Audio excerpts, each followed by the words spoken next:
Channel of Vadodara.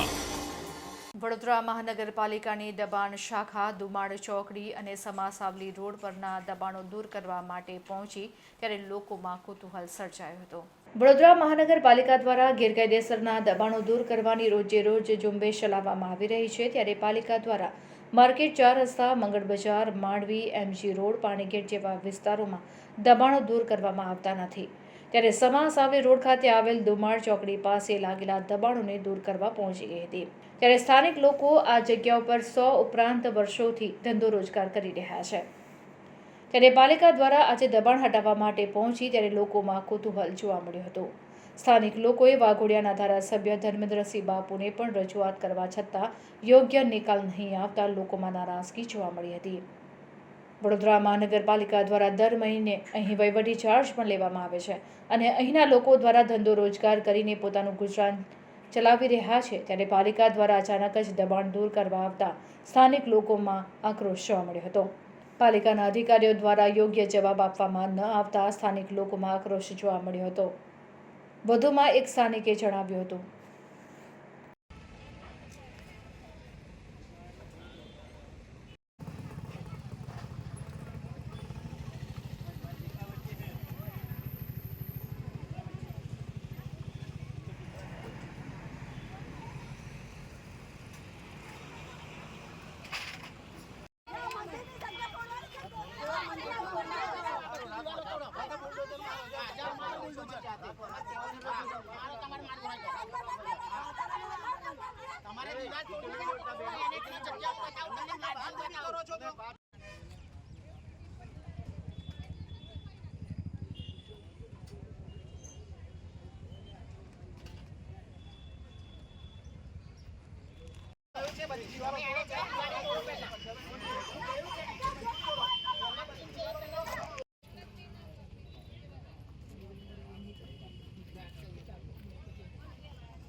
ઓછામાં ઓછું અમારે 100 વર્ષની ઉપર અહીંયા ત્રીજી પેઢી મતલબમાં ચાલે છે અને જ્યારે વચ્ચે 6 મહિના પહેલાં નોટિસ આવી હતી તે ઘડે અમે ધર્મેન્દ્રસિંહ બાપુ આપણે ધારાસભ્ય એમએલએ એમની જોડે વાત કરાવીને અને NHI જોડે અને પોલીસ કમિશનર સાહેબ જોડે બધા જો વાત કરીને અને ઠંડુ રખાયું જ્યાં સુધી જગ્યા ના આપે અને તમને રહેતા ના આપે ત્યાં સુધી આપણે ઘર મકાન હટાવવાના નથી અને દુકાન બી અને આગળ પાછળ ઘર છે અને ચોખ્ખું ના પાડી હતી। અત્યારે એકદમ નોટિસ વગર અને ડાયરેક્ટ જ આજે તોડવા આવી ગયા છે। કોઈ જ નોટિસ નહીં, કોઈ કહેવામાં નથી નહીં આવ્યું। પોલીસ બંદોબસ્ત સાથે અહીંયા તોડવા આવી ગયા કે તમે અહીંયા મકાનો હટાવી લો ને દુકાનો હટાવી લો। હમણાં આમ એકદમ આવીને અમારે જવું ક્યાં? 8 થી 10 વિધવા બૈરા છે એના નથી બીજું કોઈ ઘર કે નહીં, મકાન નહીં, જમીન કશું જ છે જ નહીં।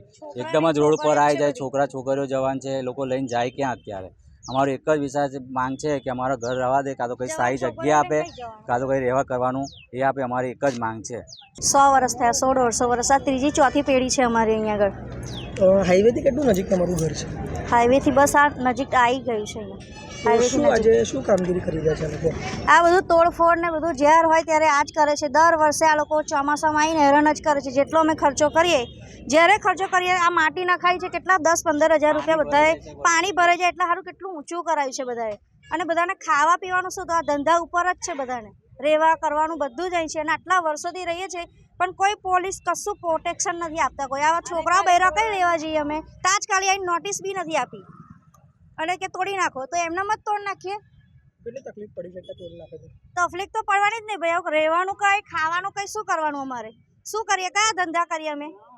બધા જે ગેરકાનૂની ધંધા કરે છે તઈ કોઈ જતા નથી ને અહીં આગળ મજૂરી કરે છે બધા, તો અહીં આગળ આવીને તોડાઈ નાખે છે એ લોકો। શું નામ તમારું? પરમાર ધર્મિષ્ઠા।